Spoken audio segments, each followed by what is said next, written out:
अच्छा, नंदगांव कितने लोग गए हैं? ब्रज वाले, यहां वाले नहीं। ब्रज वाले नंदगांव कितने? मुझे पता है, यहीं वालों ने हाथ उठाया था। यहां पे भी नंदगांव है ना। ब्रज वाले नंदगांव कितने गए? ऊपर करो सीधे हाथ। वाह, खूब लोग गए हैं। अच्छा देखो, वहां के दर्शन बताएं। कृष्ण बलराम बिल्कुल डिट्टो, एक जैसे, एक जैसी आंखें, एक जैसी नाक, एक जैसे ओष्ठ, एक जैसे गाल, एक जैसा सिर, एक जैसा मुकुट, बिल्कुल सब एक जैसा है। अच्छा, जो लोग नहीं गए हैं, कैमरा वाले भैया के पास अगर इंटरनेट में हो नंदगांव के दर्शन, तो एक बार स्क्रीन पर दिखाना। कृष्ण बलराम दोनों श्याम वर्ण के हैं वहां पे, जबकि बलराम जी हमारे गौर वर्ण हैं, लेकिन नंदगांव में कृष्ण बलराम दोनों श्याम वर्ण के। आप पता नहीं कर पाओगे कि इनमें कृष्ण कौन है और बलराम कौन है। केवल एक भाव से पता चलता है कि ये कृष्ण है। बोले कैसे? बोले यशोदा मैया के बगल में जो खड़े हैं ये कन्हैया हैं, दाऊ दादा के पास जो खड़े हैं ये बलराम जी। उससे पता चलता है कि कृष्ण कौन से। एक सी वंशी, एक सी पोशाक, एक सा मुख, एक से हाथ में छड़ी लकुटी, एक सा मुकुट, सब कुछ एक जैसा है नंदगांव में। तो कृष्णदास बाबा रोज जाते थे नंदगांव, और नंदगांव में ठाकुर जी को माला पहनाते थे। देखो ये रहे, एक जैसे हैं बिल्कुल। अब इनमें कन्हैया कौन से हैं? जो यशोदा मैया के बगल में खड़े हैं वो कन्हैया हैं, और जो दाऊ दादा के बगल में खड़े हैं ये बलराम जी हैं। आहा, बोलो नंद के लाला की। दोनों लाला। ऐसे ब्रज में बड़े बड़े। अच्छा, यहां पे आपको एक और बात बताऊं, बलराम जी कारे क्यों हैं? बलराम जी तो गोरे हैं, तो कारे क्यों हो गए? ठाकुर जी को बहुत खिजा रहे थे। खिजाना समझते? चिढ़ा रहे थे। ठाकुर जी को बहुत चिढ़ा रहे थे। क्यों चिढ़ा रहे थे? बोले मोसो कहे मोल को लीनो, तू जसुमती कब जायो। ठाकुर जी ने जाके यशोदा मैया शिकायत कर दी, मैया जे बलदाऊ बहुत खिजायो मोए। बोले कहा कहवे? बोले मो तो यो कहवे, तो हम मोल पे लेके आए हैं, तू नंदरानी यशोदा के यहां थोड़ी जन्मो है। यशोदा मैया बोली लाला ऐसे ही बोले। बोले ना मैया, मोकू बलराम की बात पे भरोसा है को है। मैया बोली क्यों? बोले यशोदा गोरी, नंद बाबा गोरे, मैं कारो कैसे जायो। तुम दोनों गोरे हो और ये बलराम भी गोरो है, मैं कारो कैसे है को। मैया तू सांची में मुंह को मोल पे लेके आई। और मैया एक बात और सुन। बोले कहा बलराम यो ना कहवे कि 10-20-50 सोने की मोहरते मुंह को खरीद के लाइयों के आधी रोटी पे लेके आए हम तो है। यशोदा मैया बोली लाला ऐसे रोयो मत करे ना मैया, तो पे दो ही रास्ता है। बोले कौन से? बोले या तो मोए गोरो कर या बलराम में कारो कर। यशोदा मैया बोली भैया कारी को गोरो बनाना बड़ो कठिन काम है। आज तो नहीं है, उस समय ब्यूटी पार्लर तो थे नहीं,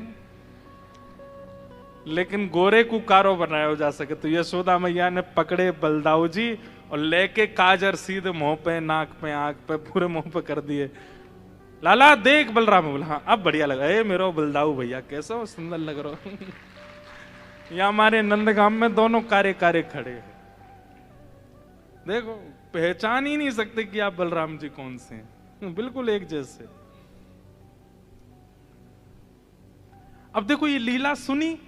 अब लीला सुनने के बाद जब आप धाम जाओगे ना, और धाम पर जाकर के इस लीला का चिंतन करोगे, तो आपको मूर्तिमंत नहीं दिखेंगे, आपको जड़त्व का अनुभव नहीं, आपको चैतन्य दिखने लग जाएंगे। ठाकुर जी की तो सचल हैं, ये लीला कर रहे हैं कि भगवान के परपौत्र वज्रनाभ वृंदावन आए। आप सबको कथा पता है, द्वारिकाधीश अपनी लीला पूरी करके जा चुके हैं, और उसके बाद वज्रनाभ 16,100 राजकुमारियां जो भगवान की थीं, उनको अपनी 16,100 माताओं के साथ वज्रनाभ वृंदावन आए। और वृंदावन आकर के उनको क्या मिला? कुछ भी नहीं, यहां कोई नहीं है। केवल यमुना जी हैं, केवल गिरिराज जी हैं और वृक्षवल्लरी आदि ये सब है और कुछ नहीं है। तब उन्होंने सांडिल्य मुनि का स्मरण किया और भगवान के कुल मोहित श्री सांडिल्य मुनि आए, कुल पुरोहित। और सांडिल्य मुनि ने आकर के कहा, सबसे पहली बात बहुत ध्यान से सुनिएगा, जो थे शब्द का प्रयोग तुम कर रहे हो कि इस ब्रज में ठाकुर जी लीला करते थे, अब कहां हैं? ये थे शब्द नहीं है, व्रज में थे शब्द नहीं है शब्द का प्रयोग करो। ठाकुर जी आज भी लीला कर रहे हैं। अरे वज्रनाभ, ये एकमात्र व्रज ऐसा है जहां प्रत्यक्ष दृष्टि से नहीं देखा जा सकता। प्रत्यक्ष दृष्टि से, मैं कहता हूं कथा में, आप अपनी भौतिक दृष्टि से अगर देखोगे तो आपको गलियां दिखेंगी, रोड दिखेंगी, ट्रैफिक दिखेगा, बंदर दिखेंगे, ब्रजवासी दिखेंगे, भीड़ दिखेगी। लेकिन जब आप प्रेम दृष्टि से देखेंगे तो आपको कुछ और दिखेगा। ये जितने भी आचार्य गए हैं वृंदावन, ये प्रेम दृष्टि जागृत करके गए हैं और इनको उसी भाव में ठाकुर जी दिखाई देते हैं। चाहे वो भक्तिमती मीराबाई हो। मीराबाई मैंने पहली बार मीरा चरित्र भी गांधी धाम में ही कहा था। अभी फिर मीरा चरित्र और विस्तार से कहेंगे सितंबर में चंडीगढ़ में। 7 दिन का मीरा चरित्र है, उसका प्रारंभ हमने गांधी धाम से किया। तो उस विषय में क्या आता है कि मीराबाई वर्षों तक नहीं गई वृंदावन। मीराबाई के जीवन में कई घटनाएं घट गईं। उनका विवाह कर दिया गया, उनके पति जिनसे विवाह हुआ उनकी मृत्यु हो गई, उनके देवर ने खूब प्रताड़ना कर दी, उनके परिवारी जनों ने क्या क्या नहीं किया। उसके बाद वो अपना ससुराल छोड़ के पीहर आ गई। फिर उसके बाद भी बहुत वृंदावन नहीं गई। क्यों? क्योंकि अभी तक प्रेम, जबकि मीराबाई की प्रेम दृष्टि वो तो पहले से ही जागृत थी, लेकिन वो उसमें और प्रगाढ़ता चाहती थी कि मैं वृंदावन जाऊं तो मुझे वहां दोष ना दिखे। और जब प्रेम दृष्टि जागृत हो गई तब मीराबाई वृंदावन को गई।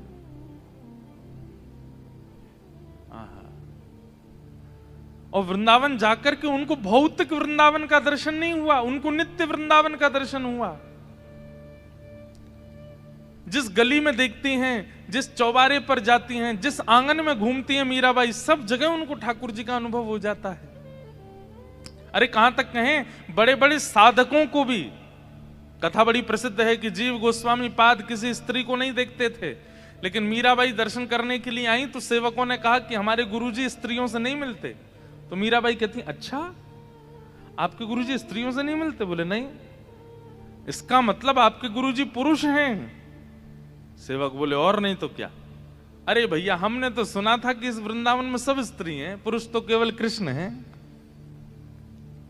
जहां पर देवादिदेव महादेव गोपीश्वर बनकर के आते हैं, जहां पर देवादिदेव महादेव शंकर भी गोपी बनकर के आते हैं, वहां आपके गुरुजी पुरुष हैं। वृंदावन में तो एक ही पुरुष सुना था हमने, आपके गुरुजी भी पुरुष हैं। ऐसा कहकर के मीराबाई तो चली गई।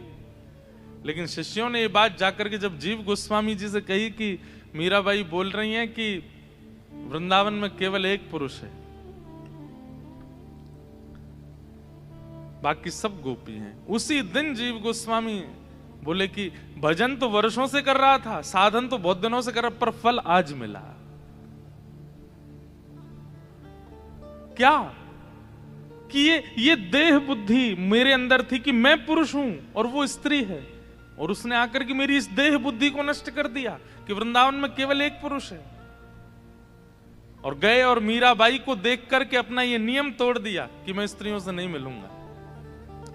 ये है प्रेम दृष्टि कि मीराबाई स्वयं तो सब जगह श्री कृष्ण का अनुभव करी नहीं है वृंदावन में, और जो साधक वर्षों से वृंदावन में, उनका भी जाकर के कृष्ण दर्शन करा रही हैं।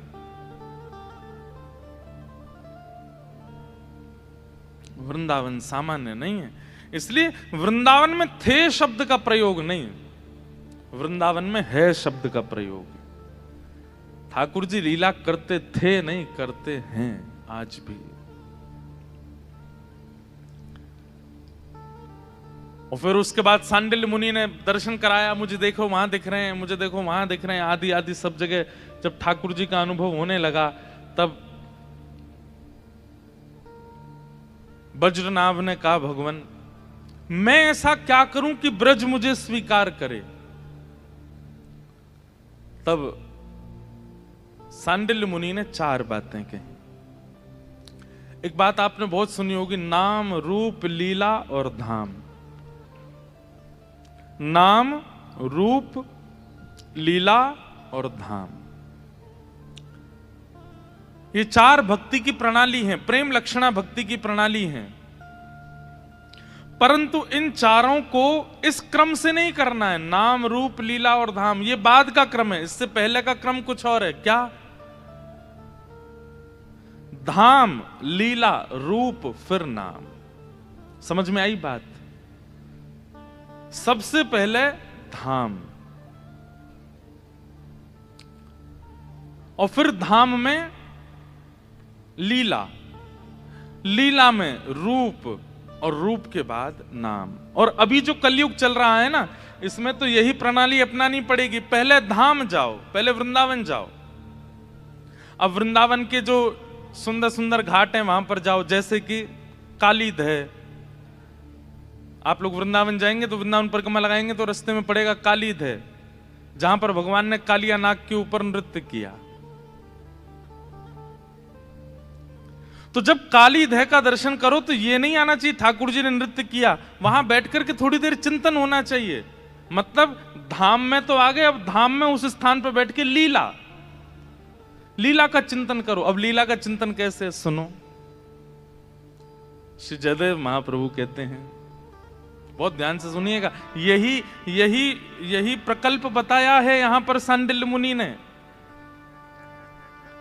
कि धाम जाओ और धाम में जिस स्थान का दर्शन करो वहां उस स्थान पर लीला का अनुभव करो। राधा रमण जी गए हैं तो आप राधा रमण जी को देखो तो आपके सामने झांकी आनी चाहिए कि श्री गोपाल भट्ट जी के शालिग्राम जी थे। गोपाल भट्ट जी बड़े व्याकुल रहते थे। एक दिन उन्होंने निवेदन किया कि नाथ आपके भी नेत्र हो, नासिका हो, होठ हो, कान हो, हाथ हो, पैर हो। और एक दिन उनकी विरह भावना से ये स्वरूप प्रकट हो गया। इस भावना से जब आप उस धाम का दर्शन करोगे तो वो धाम अवस्थित हो जाएगा चित्त में। मतलब लीलात्मक धाम का दर्शन। बहुत ध्यान से सुनिएगा। कालीद है, कालिय विषधारा गंजन जनरंजन जनरंजन। अभी महाप्रभु जगन्नाथ जी अनवसर में चले गए हैं। अगर आप लोगों के घर पे कहीं भी जगन्नाथ जी का स्वरूप हो, जगन्नाथ जी, हमारी कथा में रोज जगन्नाथ जी विराजते हैं, आज नहीं आए हैं क्योंकि अगले 15 दिन के लिए जगन्नाथ जी अब अनवसर में हैं। इसलिए किसी के घर पर अगर चित्र भी हो ना जगन्नाथ जी का, तो एक सुंदर वस्त्र पर इत्र लगा के जगन्नाथ जी को धरा दो। अभी 15 दिन दर्शन नहीं करना है जगन्नाथ जी का। महाप्रभु जगन्नाथ अनवसर में है इस वक्त। उन जगन्नाथ जी के सन्मुख जयदेव महाप्रभु गा रहे हैं, कालिय विषधारा गंजन जनरंजन जनरंजन यदुकुल नलिन दिनेश जय जय देव हरे। यदुकुल नलिन दिनेश जय जय देव हरे। यदुकुल नलिन दिनेश जय जय देव हरे।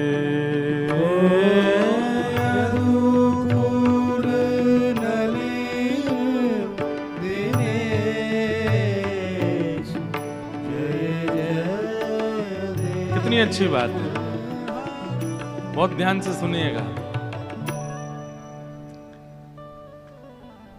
धाम जाओ और धाम में जिस स्थान का दर्शन करो वहां की लीला का चिंतन करो।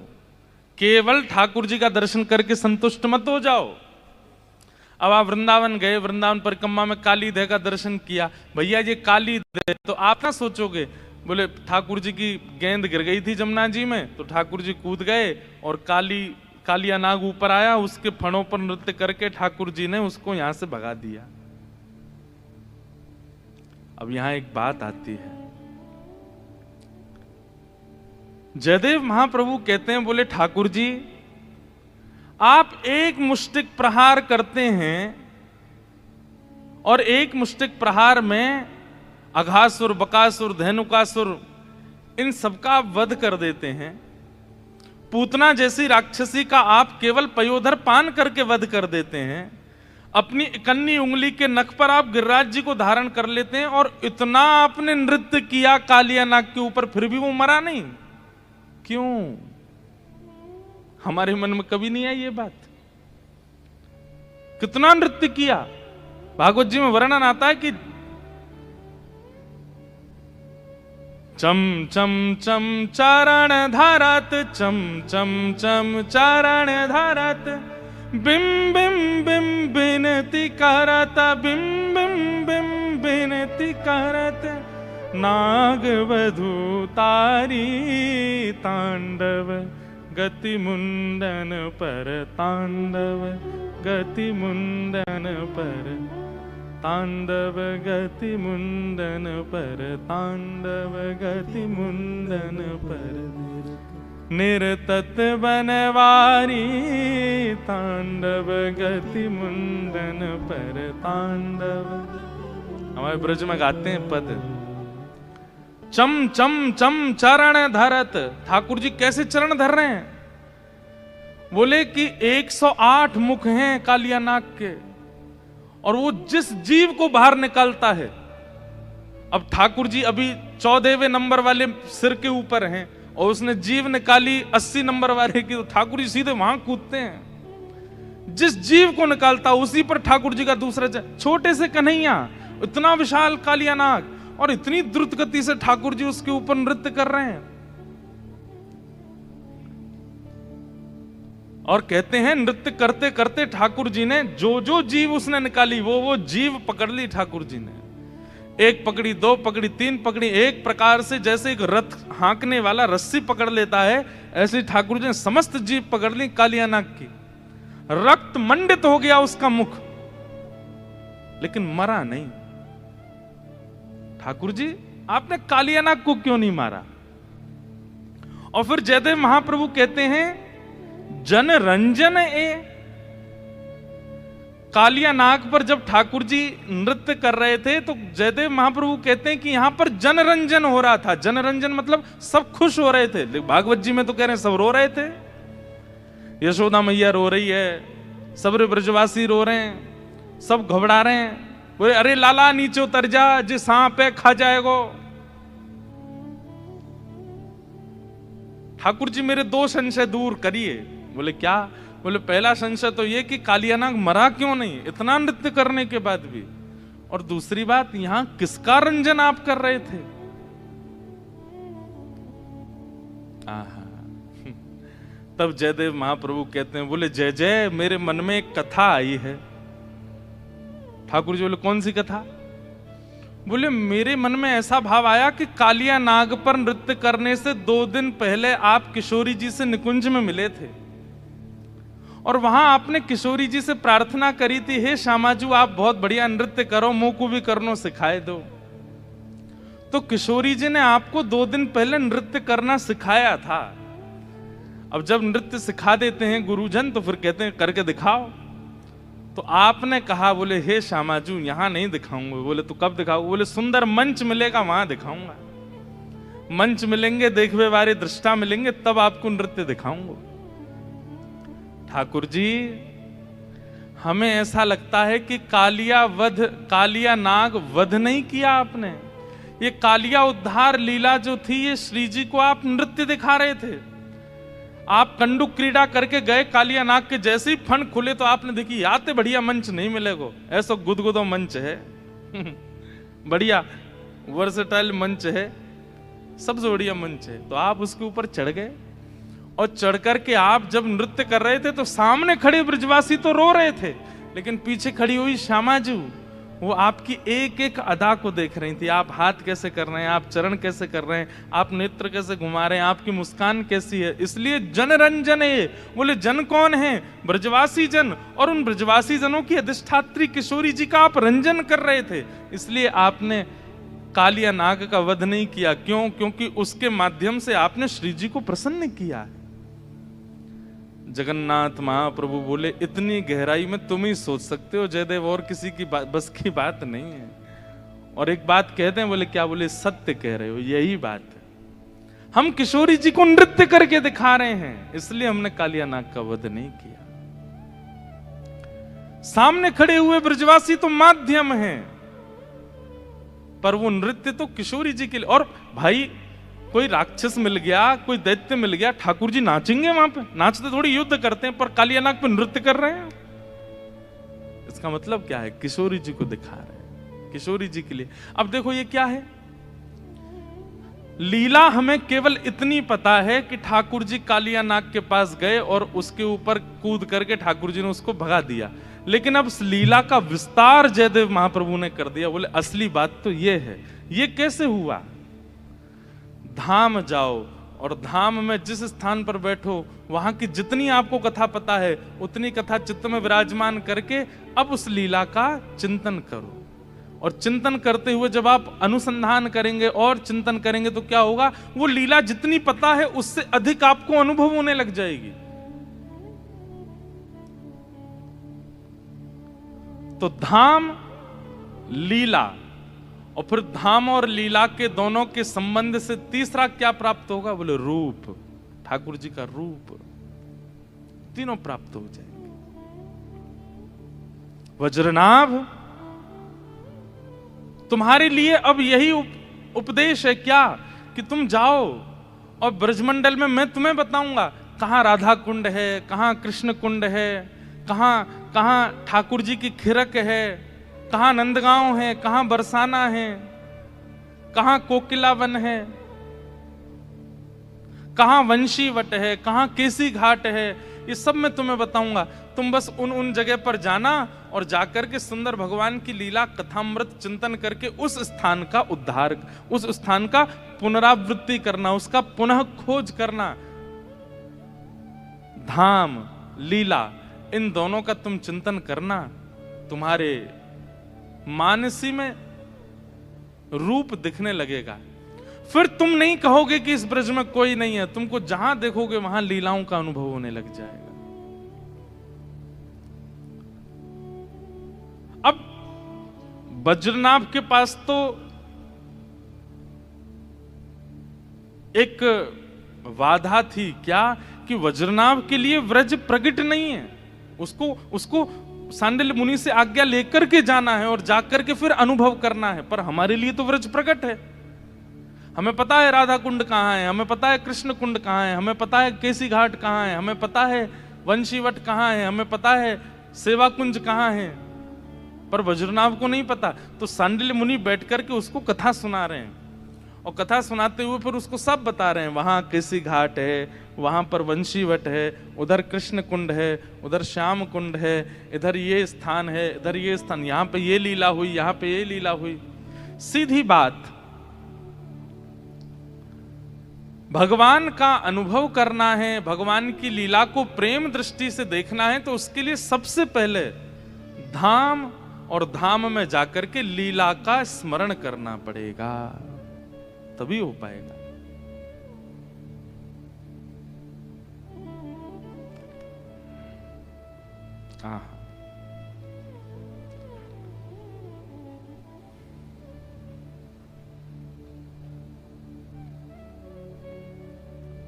निकल पड़े वज्रनाभ और ब्रज का उत्थान करने लगे। जो भगवान कृष्ण के जाने के बाद ब्रज पूरा वनमय हो गया था, उस वन को अब उत्थान करके उसको व्यवस्थित करने लगे वज्रनाभ। लीलाएं सुनते हैं और सुनकर के फिर जाते हैं, उस स्थान को खोजते हैं, उसको प्रकट करते हैं। व्रज को 2 बार प्रकट किया गया है बंधुओं कलिकाल में, बहुत ध्यान से सुनिएगा। पहले तो भगवान के परपौत्र वज्रनाभ ने किया, उसके बाद व्रज पुनः अपने आप को ढक लेता है, उसके बाद उस व्रज को प्रकट रूप सनातन गोस्वामी, स्वामी श्री हरदास जी महाराज, हितरवंश महाप्रभु आदि आदि आचार्यों ने फिर से किया।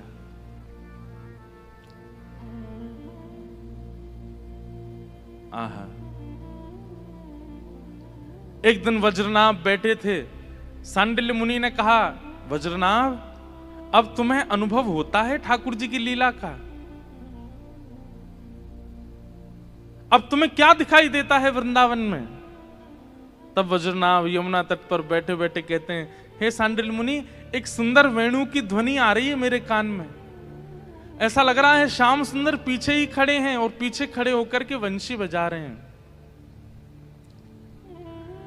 वंशी कौन बजावे द्वारे मेरे,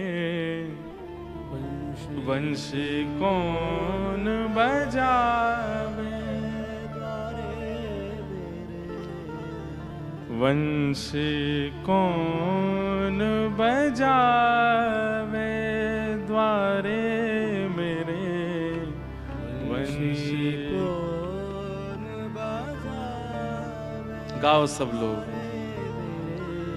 वंशी कौन बजावे द्वारे मेरे, वंशी कौन बजावे। आहा,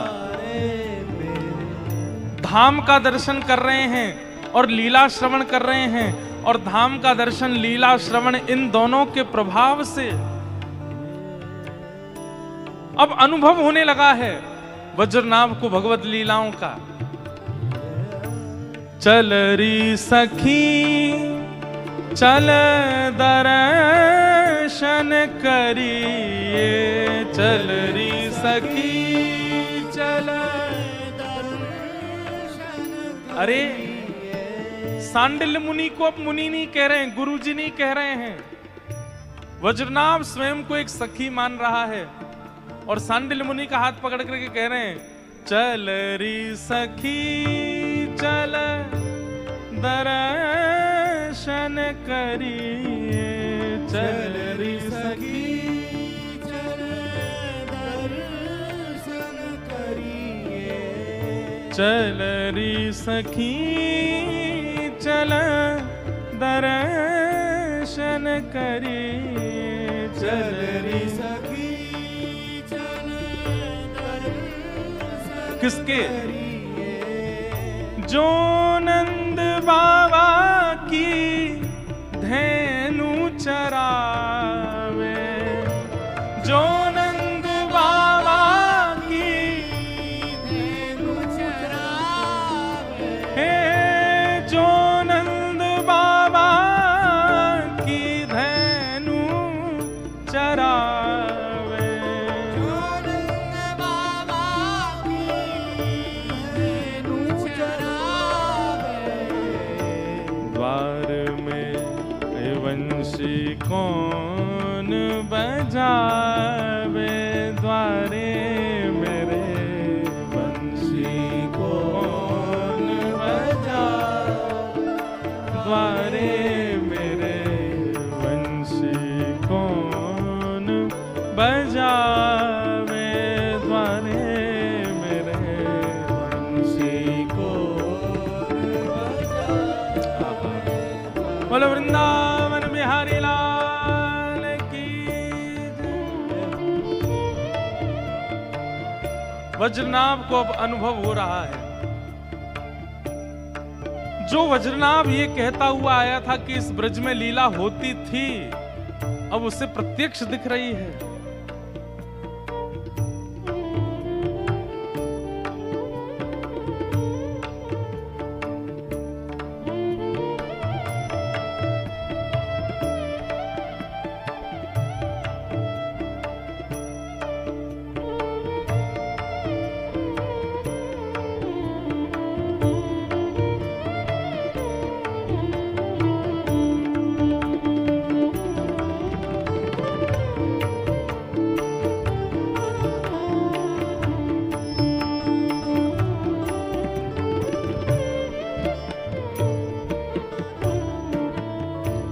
सांडिल्य मुनि पूछ रहे हैं, वज्रनाभ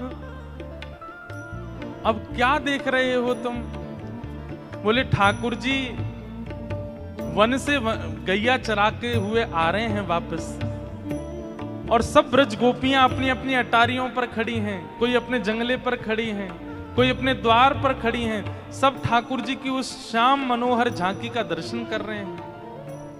आहा, ठाड़ी अटारी ब्रज की नारी, ठाड़ी अटारी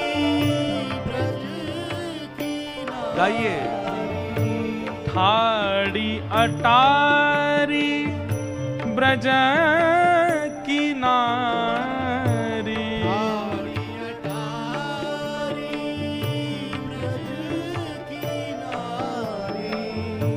हरित फूल बरसावे,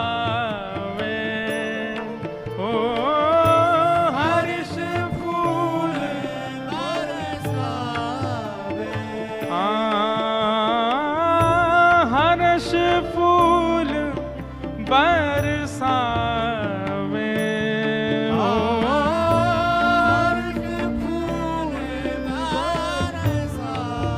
हे द्वारे मेरे वंशी कौन बजावे, द्वारे मेरे वंशी कौन बजावे, द्वारे मेरे वंशी कौन बजावे, द्वारे मेरे वंशी कौन बजावे। बंधुओं, भगवान की सबसे मधुर लीलाओं में एक मधुर लीला है जिसका नाम है छाक लीला। छाक लीला का मतलब क्या है? ठाकुर जी जब वन भोज करने के लिए जाते हैं वन में, अपने अपने घरों से सब ब्रजवासी निकल के आते हैं अपनी अपनी बछिया गैयाओं को लेकर के, और सब नंद भवन पर प्रतीक्षा करते हैं कि लाला आ रहा होगा। तब अपनी छोटी छोटी गैयाओं को लेकर के ठाकुर जी आते हैं बाहर। और कैसे आते हैं, वो झांकी कैसे पता है? घुटने से ऊपर ऊपर तक ठाकुर जी धोती पहनते हैं, कमर में सुंदर काली कमरी बांधते हैं, उसमें वंशी खोंच लेते हैं, एक गैया हाकवे की छड़ी ऐसे कंधे पर लटका लेते हैं, और उस छड़ी के अंतिम भाग में एक पोटली टंगी होती है, उसमें छाक, छाक माने भोजन, भोजन यशोदा मैया ने रखे हैं, कछु रोटी रखी, मक्खन रखे हैं, मिश्री रखी है, वो छाक लटका करके सब ब्रजवासी देखेंगे किसकी छाक बड़ी है। मतलब छड़ी पर टंगे भय जो अंतिम भाग में जो वस्त्र हैं वो कौन को बड़ो है, कभी मधुमंगल को बड़ो है, कभी श्रीदाम जा को बड़ो होवे, सब कहें लाला आज तो या की छाक ज्यादा बड़ी लग रही है, यही की पामेंगे सब लोग। लेकिन ठाकुर जी की जो छाक है वो सबसे छोटी होती है। क्यों? क्योंकि ठाकुर जी अपने भवन में नहीं पाते, ठाकुर जी सबके भवन का पाते हैं, सबका पाते हैं। गौचारण करने के लिए जब जाते हैं तो गैया तो चढ़ती रहती हैं, और वहां सब ब्रजवासी गोप ग्वाल घेर करके बैठ जाते हैं, मध्य में ठाकुर जी। सुकाचार्य जी वर्णन करते हैं, विभ्रद वेणुम जठर पटयो शांग वेत्रे च कच्छे वामे पाणे मृषण कवलम तत्फलम लांगुलीषु तिष्ठन मध्य। चारों तरफ गोप ग्वाल बैठ जाते हैं और बीच में ठाकुर जी बैठते हैं और सबसे पूछते हैं, भैया कहां कहां लेके आए हो, नेक नेक बताओ। एक लीला है कि यशोदा मैया ने आज लाला के काजे सुंदर दही भेजी, लेकिन जैसे ही कोई सामग्री ठाकुर जी के पास आती है, ठाकुर जी का भाव है कि पहले श्री जी को निवेदित करते हैं, किशोरी जी को निवेदित करेंगे, अच्छी सामग्री आवेगी फिर उसके बाद पाते हैं। तो आज जैसे ही वन में भोजन करने के लिए ठाकुर जी गए तो सबसे ज्यादा भूख लगती है ठाकुर जी के सखा मधुमंगल को। वन में पहुंचने की देरी नहीं होती कि चिल्लाना शुरू कर, लाला भूख लग रही है बहुत जोर से, जल्दी से छाक खोल ले, लाला अभी तो भूख लग रही है, कब पहुंचेंगे हम, कब बैठेंगे, जल्दी खोल ले, अरे मुकु श्रीदामा की छाक में ते अचार की खुशबू आ रही है, लाला जल्दी खोल ले। ठाकुर जी कहें तो नेक में ही भूख लगी आवे, भोजन को कोई नाम बोल दे तेरे मुंह में ऐसा पानी आवे, तो सुबह बाल भोग ना करके आयो, करके आयो लाला, इतने चल के आए ना बात मेरो सबरो भोजन पच गो, मुंह फिर तो भूख लगी आई। तो कई बार ऐसा होता है कि जब बच्चे स्कूल लंच बॉक्स लेके नहीं जाते हैं ना, भूल जाते हैं, या माता जी उठी नहीं सो के, हमारी माता जी तो उठती थी, कई बच्चे ऐसे हमारे मित्र आते थे वो लंच नहीं लेके आते थे, उनसे पूछते क्यों नहीं लेके आए, और मम्मी सो रही थी। मैं तो तुझे किसने तैयार किया, बोले कि पापा ने तैयार करके भेजा। अब पिताजी को रसोई बनानी आती नहीं, मैंने कहा अब तू भोजन कैसे करेगा, बोले कह रहे थे पिताजी की लंच टाइम तक आ जाएगा, तो होता था। फिर लंच टाइम पे वो कोई आते थे नीचे से, टीचर वो तुम्हारा लंच बॉक्स आ गया ले आओ, ऐसा होता था। आप लोगों के संग पता नहीं, हमारे संग तो होता था। कई बच्चे ऐसे आते थे, उनकी माता ही सोती रह गई तो बेचारे लंच पीरियड पे ही उनका लंच बॉक्स आता था। तो कई बार यशोदा मैया सोती नहीं रह जाती हैं, ठाकुर जी ही जल्दी भाग जाते हैं, छाक लेके जाते नहीं। तो फिर यशोदा मैया किसी सखी के हाथ छाक भिजवाती हैं, उसको कहते हैं छकियारन। क्या बोलते हैं? जो ठाकुर जी की छाक लेके जाती है, छकियारी। तो इसमें दो बातें हैं कि ठाकुर जी छाक लेकर के क्यों नहीं जाते। उसमें पहली बात तो ये है कि ठाकुर जी को ये लगती है ग्वाल बाल बेचारे द्वार पे इतनी देर से ठाड़े हैं, मेरे दर्शन के काजे, मैं विलंब ना करूं, जल्दी चलो जाऊं। तो ठाकुर जी जल्दी बाहर आ जाते हैं। और दूसरा भाव ये है कि ठाकुर जी जब छाक लेकर के नहीं जाते तो किसी गोपी को अवसर मिलता है छाक लेके वन में जाने का, और उसको ठाकुर जी के दर्शन का सौभाग्य मिल जाता है। पीछे वाले नेक नेक आगे खिसक आओ, हाँ थोड़े थोड़े आगे आ जाओ, पर बिना इधर उधर देख के आगे आओ, हमको देखते हुए आओ। गांधी धाम वाले इससे भी बड़ा हॉल बनवा लो अगली बार के लिए, तब आवेंगे। आप लोग इतने भाव से आते हैं, इतने प्रेम से श्रवण करते हैं,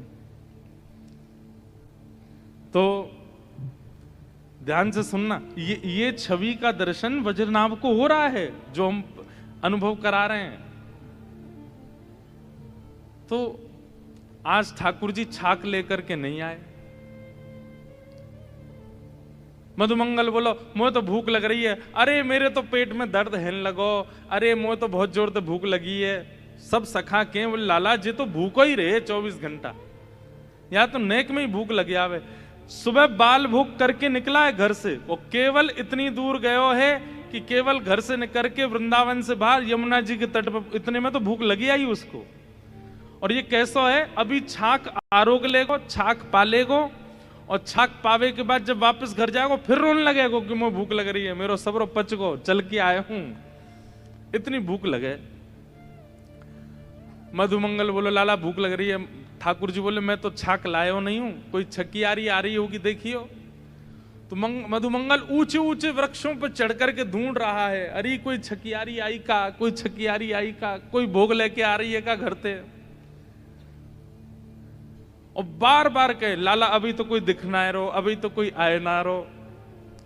तो ये लीला एक दो दिन की नहीं है, रोज सी होती है।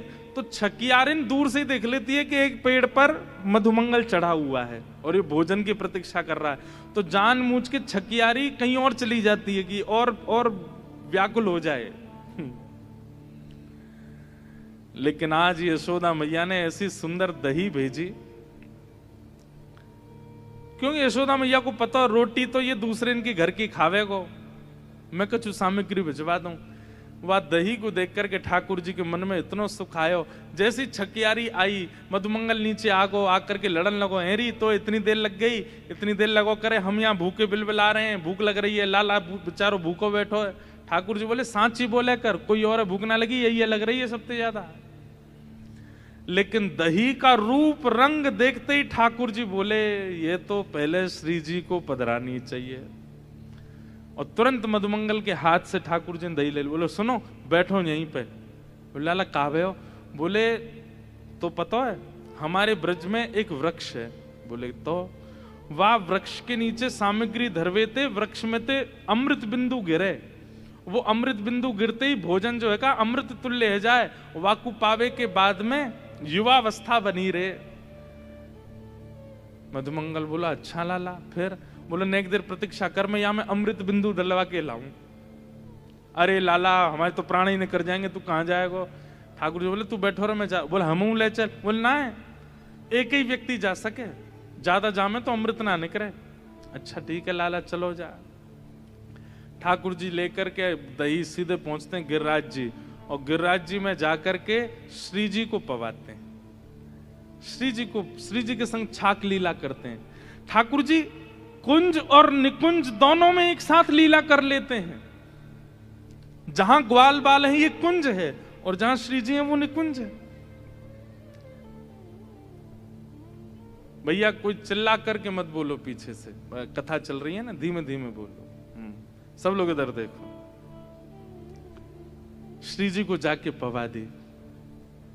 श्री जी ने खूब प्रेम से पाई, और जब श्री जी ने भोग लगाया ठाकुर जी बोले अब दे दो, अब लेके जाऊं या है। और जैसे ही आए वापस आकर के सब ग्वाल बाल मचल रहे हैं। बोले लाला भूख लग रही है, जल्दी बैठ जा आए के। ठाकुर जी बीच में बैठ गए, चारों तरफ ग्वाल बाल सबको प्रेम से पवा रहे हैं ठाकुर जी। तो हमारे अष्ट सखा गाते हैं आज दधी मीठो मदन गोपाल, ऐसो दही हम कबहू न चाखो, सुन गोकुल के नाथ। लाला सांची कह रो तू यहाँ बढ़िया वारो अमृत दलवा के लायो है, ऐसो मीठो तो हमें कभी मिलो ही नहीं है। क्यों? श्री जी का अधरामृत है। आज ठाकुर जी इतने प्रसन्न हो गए कि ये मधुर सामग्री लाकर के देने वाली वो छकियारिन कौन सी है, उसको ढूंढो। क्योंकि उसने श्री जी के अधर से हमारे छाक को पहुंचवा दिया। आज उसको इनाम मिलना चाहिए। तो ठाकुर जी जब लौट करके आए हैं तो उस छकियारिन को ढूंढ रहे हैं। यशोदा मैया से कह रहे मैया आज तेने कौन सी गोपी भेजी छाक लेके? तो मैया बता रही है वो गोपी। तो ठाकुर जी उसके घर गए, और जैसे ही उसके घर गए हैं वज्रनाभ इस लीला का दर्शन कर रहे हैं। हाँ सावर सखी बड़ी बड़ भागने, सावर सखी बड़ी बड़ भागने, सावर सखी बड़ी बड़ भागने, सावर सखी बड़ी जिन हरि कंठ लगायो, जिन हरि कंठ लगायो, जिन हरि कंठ लगायो, जिन हरि कंठ लगायो, हे द्वारे मेरे वंशी कौन बजावे, द्वारे मेरे वंशी कौन बजाई, द्वारे मेरे वंशी कौन बजावे, द्वारे मेरे वंशी कौन बजाई। चल री सखी चल दर्शन करिए, चल री सखी चल दर्शन करिए, जो नंद बाबा की धेनु चरावे, जो नंद बाबा की धेनु चरावे, वंशी कौन बजावे, द्वारे मेरे वंशी कौन बजावे, हाँ द्वारे मेरे वंश कौन बजावे, द्वारे मेरे वंश कौन बजावे। ठाकुर जी आज वन में गए, छाक लीला करके वापस आए और वापस आकर के एक सांवली सखी जो छाक लेकर के गई थी, उससे ठाकुर जी घर जाकर के हृदय लगा रहे हैं। और ये दर्शन किसको हो रहा है? वज्रनाभ को। किस प्रभाव से? धाम दर्शन और धाम दर्शन करते हुए लीला श्रवण। धाम दर्शन और लीला श्रवण ये दो साधन किए हैं और इनका परिणाम क्या हुआ कि रूप का अनुभव होने लगा, दिखने लगे ठाकुर जी। जिस वृंदावन में कोई नहीं दिख रहा था वज्रनाभ को, उस वृंदावन में लीला दिखने लगी, गली दिखने लगी, चौबारे दिखने लगे, अटारी दिखने लगी, सखियां दिखने लगी, लीलाएं दिखने लगी। सांडिल्य मुनि के चरणों में प्रणाम किया, बोले भगवान सब आपकी कृपा। तो ये भजन का रूप है। सबसे पहले तो धाम जाओ और धाम में जिस स्थान पर जाओ उस स्थान की लीला श्रवण करो।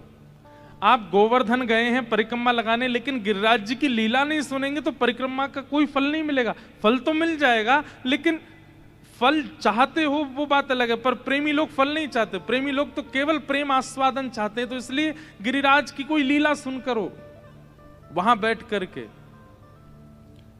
राधा कुंड गए तो राधा कुंड की लीला सुनो, कृष्ण कुंड गए तो वहां की लीला सुनो, नंदगांव गए तो वहां की लीला सुनो।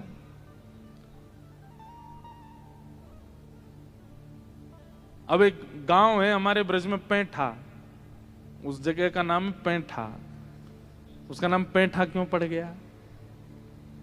बोले जब भगवान श्री कृष्ण वृंदावन से लीला पूरी करके मथुरा गए तो भगवान का ऐश्वर्य रूप मथुरा चला गया, लेकिन श्री कृष्ण चतुर्भुज रूप धारण करके वहीं बैठ गए। तो गोपियां दर्शन करते ढूंढती ढूंढती जा रही थी, कृष्ण कहां है, श्याम सुंदर कहां है। तभी उन्होंने एक जगह देखा 4 भुजा वाले ठाकुर जी बैठे हैं। तो 4 भुजा वाले ठाकुर जी वो स्वयं कृष्ण ही हैं, लेकिन 4 भुजा थी। तो 4 भुजा देख करके बोली अरे कोई देवता बैठो है हमारे ब्रज में, या तो प्रार्थना करके यूं कह दो कि 2 भुजा वालों कन्हैया हमको दे दो। ऐसी उनकी निष्ठा 2 भुज ठाकुर जी में कि 4 भुजा वाले श्याम सुंदर से भी 2 भुजा वाले ठाकुर जी मांग रही हैं। हमारो मुरली वारो श्याम, हमारो मुरली वारो श्याम। चतुर्भुज भगवान बोले मैं ही हूं श्याम सुंदर। तो गोपी कह रही आप नहीं हो। विनवंशी वनमाल कंठिका नहीं पहचानत नाम। अरे 2 भुजा वाले और बिना वंशी के हम पहचाने ही ना ये कौन है। हमारो कन्हैया तो 2 भुजा वारो। तो ये गोपियां रोज जाती थी कहां? बोले चतुर्भुज बैठा, और बैठा बैठा थी वो पैठा। वहां चतुर्भुज भगवान बैठे इसलिए नाम पड़ गया पैठा। अब लीला धाम पर जाकर के जब चिंतन करोगे और नेत्र बंद करके उसका खूब निरध्यासन करोगे तो धीरे धीरे धीरे धीरे धीरे धीरे क्या होगा, उस लीला में विस्तार दिखने लगेगा। और ऐसा भी हो सकता है कि आप किसी तीर्थ में जाओ, वहां की कथा ना पता हो, लेकिन आपके पहुंचते ही वहां की कथा अपने आप आपके चित्त में आने लग जाएगी, अपने आप जागृत होने लग जाएगी। यहां ये लीला हुई होगी, यहां ऐसा कुछ हुआ होगा। दिखने लगा वज्रनाभ को। लेकिन वज्रनाभ, सांडिल्य मुनि बोले अब तुम प्रसन्न हो, अब तुम खुश हो, अब दूसरा काम और करो वज्रनाभ। बोले क्या? अब तुमने ब्रज के धामों का तो उत्थान कर दिया, ब्रज में लीला स्थलियों को तो खोज लिया, अब ब्रज में लोगों को लाओ जो ऐसे रसिक प्रेमी हों, जो ब्रजवासियों के वंशधर हों, उन सबको ब्रज में ला ला के विराजमान करो। लेकिन वज्रनाभ ने कहा कि भगवान मैं लोगों को तो ले आऊंगा, लेकिन सबके चित्त में लीला प्रकट हो पाए ये संभव नहीं है। और सबसे बड़ी बात, मेरी 16,100 माताएं हैं, वे रोती रहती हैं कृष्ण विरह में, उनके लिए मैं क्या करूं? तब सांडिल्य मुनि बोले तो फिर तुम एक काम करो। बोले क्या? ठाकुर जी का एक विग्रह निर्माण करो और एक मंदिर में ठाकुर जी का विग्रह विराजमान करके उनकी आराधना, पूजा, सेवा प्रारंभ करो। जब रूप में ठाकुर जी सामने होंगे तो लीला सुनने में और सुख मिलेगा। तब कहां गए वज्रनाभ? कंस के कारागृह में, जहां भगवान श्री कृष्ण ने जन्म लिया। और कंस के कारागृह में जहां पर ठाकुर जी का प्रादुर्भाव हुआ, उस शिला से 3 रूपों का निर्माण किया। गोविंद देव, गोपीनाथ और मदन मोहन। सब लोग इधर देखो, ध्यान से सुनो। वज्रनाभ ने 3 रूपों का निर्माण करवाया। गोविंद देव, वैसे तो अनेक रूप बने, करवाते गए। कई सारे रूप ऐसे हैं जिनके ऊपर ऐसा प्रमाण है कि ये वज्रनाभ भगवान के परपौत्र ने ही निर्माण करवाए। पर प्रधान रूप से गोविंद देव, गोपीनाथ और मदन मोहन, इन 3 रूपों का निर्माण वज्रनाभ ने करवाया। किस लिए? कि व्रज में जब ब्रजवासी रहने लग जाएं, उनकी माताएं जो व्याकुल रहती हैं, वे सब इनका दर्शन करके सुख को प्राप्त होंगे। नहीं तो व्रज आके सब दुखी हो जाएंगे कि यहां से श्री कृष्ण चले गए, रोता विलकता छोड़ गए सबको। 3 रूपों का निर्माण कराया। फिर कालांतर में, भविष्य में ये तीनों रूप भूमिगत हो गए। तब चैतन्य महाप्रभु ने रूप सनातन गोस्वामी से कहा कि वृंदावन में वज्रनाभ भगवान के परपौत्र ने 3 रूप बनवाए थे, गोविंद देव, गोपीनाथ और मदन मोहन, और वो तीनों वृंदावन में भूमिगत हो गए। तुम जाकर के उनको प्रकट करो। तब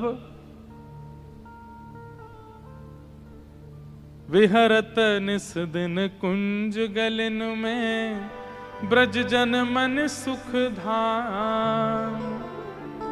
विहरत निस दिन कुंज गलिन में, ब्रज जन मन सुख धाम। हे मदन मोहन को रूप निरख के, मदन मोहन को रूप निरख के, श्री मदन मोहन को रूप निरख के, मदन मोहन को रूप निरख के, सनातन बल बल जाए, वृंदावन मेरो वृंदावन, वृंदावन मेरो वृंदावन, हे श्री वृंदावन प्यारो वृंदावन, श्री वृंदावन प्यारो वृंदावन। इस प्रकार सनातन गोस्वामी को मदन मोहन जी प्राप्त हुए। सब सुख सागर रूप उजागर, रहे वृंदावन धाम। सब सुख सागर रूप उजागर, रहे वृंदावन धाम। हे रूप गोस्वामी प्रगट कियो जहां, रूप गोस्वामी प्रगट कियो हे रूप गोस्वामी प्रगट कियो जहां, रूप गोस्वामी प्रगट कियो राधा गोविंद रूप निधान, वृंदावन मेरो वृंदावन, हे वृंदावन प्यारो वृंदावन, हे श्री वृंदावन मेरो वृंदावन, श्री वृंदावन प्यारो वृंदावन। रूप गोस्वामी प्रगट कियो जहां, रूप गोस्वामी प्रगट कियो राधा गोविंद रूप निधान, वृंदावन मेरो वृंदावन, वृंदावन मेरो वृंदावन, हे श्री वृंदावन प्यारो वृंदावन। श्री वृंदावन प्यारो वृंदावन। और रूप गोस्वामी को प्यारे राधा गोविंद देव प्रभु मिल गए। और तभी आए मधु पंडित। मधु पंडित की तो ऐसी कथा कि वो केवल बैठ करके कथा सुन रहे थे और कथा में व्यास जी ने कहा कि श्री कृष्ण वृंदावन में बसते हैं। कथा पंडाल से सीधे वृंदावन चले गए। किसी से पूछा ताचा कुछ नहीं, बोले व्यास जी कह रहे हैं वृंदावन में श्री कृष्ण है, चले जाए। और जाकर के वृंदावन में खोजने लगे। तभी गोपी ग्वाल सब ही और धारे प्यारो गोपी नाम, गोपी ग्वाल सब ही और धारे प्यारो गोपी नाम। हे मधु पंडित जिन कंठ लगायो, मधु पंडित जिन कंठ लगायो, श्री मधु पंडित जिन कंठ लगायो, मधु पंडित जिन कंठ लगायो। जहाँ है रही जय जयकार, वृंदावन मेरो वृंदावन, वृंदावन मेरो वृंदावन, हे श्री वृंदावन प्यारो वृंदावन, वृंदावन मेरो वृंदावन, हे श्री वृंदावन मेरो वृंदावन, श्री वृंदावन मेरो ओ वृंदावन, श्री वृंदावन प्यारो वृंदावन। श्री वृंदावन प्यारो वृंदावन। पर वास्तव में इन तीनों रूपों का निर्माण वज्रनाभ ने करवाया और उस शिला से करवाया जिस शिला पर देवकी मैया ने ठाकुर जी को जन्म दिया। भगवान की जन्म वेदी से निर्मित ठाकुर जी हैं ये।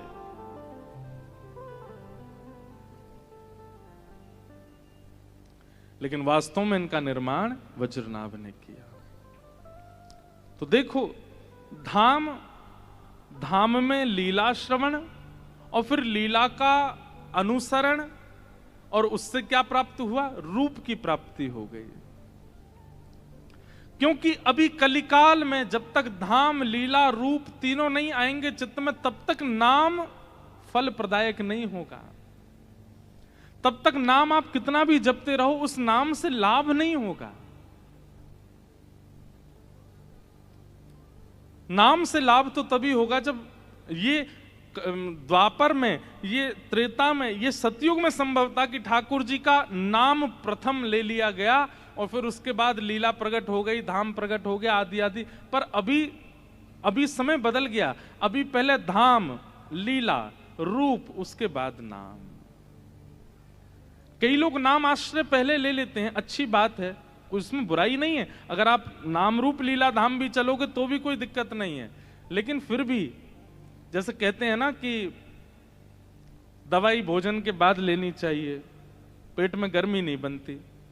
आपको भोजन से पहले ले लें तो भाई रोग तो दूर करेगी, लेकिन गर्मी बनने का और साइड इफेक्ट होने का थोड़ा चांस बढ़ जाता है। तो हम तो यही रिकमेंड करते हैं कि सबसे पहले धाम और लीला, इन दोनों पर जितना हो सके चिंतन करो। ठाकुर जी के धामों का दर्शन और उन धामों में भी लीलाओं का श्रवण।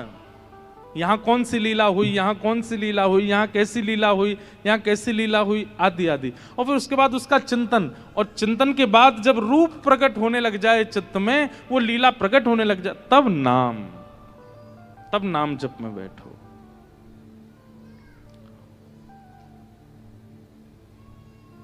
वज्रनाभ को लीलाएं दिखने लगी, अब रूप भी प्रकट कर दिया।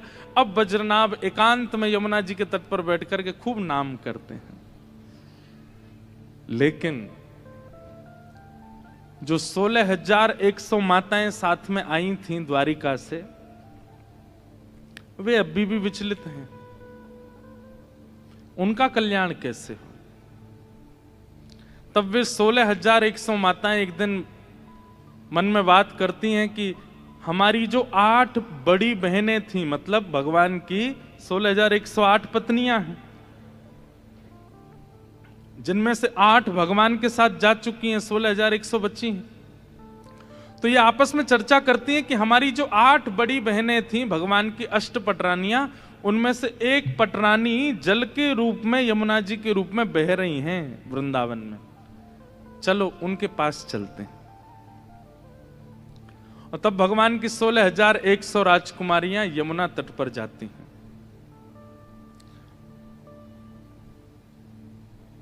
और यमुना तट पर जाकर के श्री यमुना जी से प्रार्थना करती हैं, हे श्री यमुना जी, आप हमारी बड़ी हैं, भगवान के अष्टपटरानियों में से एक हैं। हमें बहुत विरह होता है, हम बहुत रोती हैं, बहुत विलकती हैं, बहुत परेशान होती हैं चित्त में। कृपा करके आप हमें कोई ऐसा मार्ग बताओ जिससे हमारा विरह शांत हो जाए। बहुत ध्यान से सुनिएगा। तब यमुना महारानी के तट पर गई हैं और श्री कालिंदी कह रही हैं, आत्मा रामस्य कृष्णस्य ध्रुवमात्मास्ति राधिका तस्य दास प्रभावेण विरहोस्मान् न संस्पृशेत्।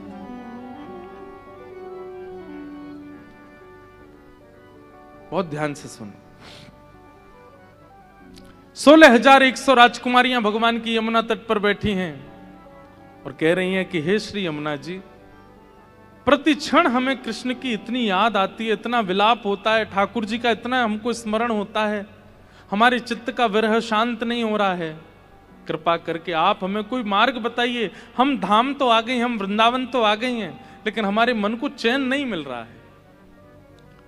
इतने में ही श्री यमुना जी प्रकट हो गई। और कैसे प्रकट हुई पता है? आंखों में काजल लगा है, मुख पे लालिमा लगी है, गले में सुंदर हार पहन रखे हैं और यहां पर सौभाग्य सिंदूर लगा रखा है, सुंदर लाल चुनरी ओढ़ रखी है, सुंदर आभूषण देख करके ये 16,100 राजकुमारियां बोली, हमने अपना स्वरूप परिवर्तित कर दिया क्योंकि श्री कृष्ण लीला पूरी करके चले गए और आप अभी भी सौभाग्य चिन्ह धारण करके खड़ी हो। आपके मुखमंडल पर यह प्रसन्नता, आपके चित्त की यह प्रसन्नता ऐसा प्रतीत कराती है कि श्री कृष्ण आपसे दूर नहीं हुए। अरे वो पूरी लीला करके चले गए हैं और आप ऐसे सज-धज के घूम रही हो। यमुना जी बोली, कहां गए श्री कृष्ण?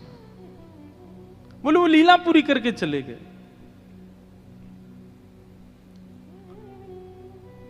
हम इतनी विरह कातर हो रही हैं, आप इतनी प्रसन्न कैसे हो? यमुना जी बोली, मैं जो कहूं उसको भली भांति समझना। बोले क्या? बोले व्यक्ति अपनी वस्तु से दूर होता है लेकिन अपने अंग प्रत्यंग से दूर कभी नहीं होता। आप स्कूल गए, टीचर ने कहा होमवर्क किया तो आपने बोल दिया कॉपी घर भूल आए। लेकिन कभी आप ऐसा कहते हो, टीचर बोले हाँ भाई आज एग्जाम है, आज तुम बुद्धि भूल आए घर पे, कैसे करें? बुद्धि नहीं भूल सकते आप। या फिर आप ऐसा कहो कि मैं लिखूंगा कैसे, मैं तो हाथ घर छोड़ के आया हूं, हाथ तो संग ही है। यमुना जी कहती हैं व्यक्ति उससे दूर होता है जो उसका कभी था ही नहीं। बहुत ध्यान से सुनिएगा, व्यक्ति उससे दूर होता है जो उसका कभी था ही नहीं, पर आत्मा तो उसकी ही होती है और वो उसके साथ ही रहता है हमेशा। तुम सब और सब द्वारिका के लोग और ये सब पृथ्वी के लोग ये श्री कृष्ण के कभी थे ही नहीं, इसलिए तुम लोगों को वियोग लग रहा है, तुम लोगों को वियोग का अनुभव हो रहा है। पर ये व्रज, ये वृंदावन और इस वृंदावन की अधिष्ठात्री श्री किशोरी जी राधा रानी, ये तो कृष्ण की आत्मा है। कि आत्मा रामस्य कृष्णस्य ध्रुवमास्माति राधिका तस्य दास प्रभावेण विरहोस्मान् संस्पृशेत्। यमुना जी कहती हैं श्री राधा रानी तो कृष्ण की आधा हैं। आधा मतलब आधार। श्री कृष्ण का अंग श्री किशोरी जी हैं, श्री कृष्ण की आत्मा श्री किशोरी जी हैं, श्री कृष्ण की श्वास श्री किशोरी जी हैं। वास्तव में द्वारिका लीला, मथुरा लीला और 16,108 विवाह, यहां कृष्ण ने हमको, हम उनके थे नहीं, हमको स्वीकार किया। पर किशोरी जी और ब्रजवासी तो सदा से उन्हीं के हैं, उनसे कभी एक नहीं अलग नहीं होता। आज हमने कथा के प्रारंभ में ही गाया, कृष्ण चित्त स्थिता राधा, राधा चित्त स्थितो हरि, जीवने निधने नित्यम राधा कृष्ण गतिर्मम।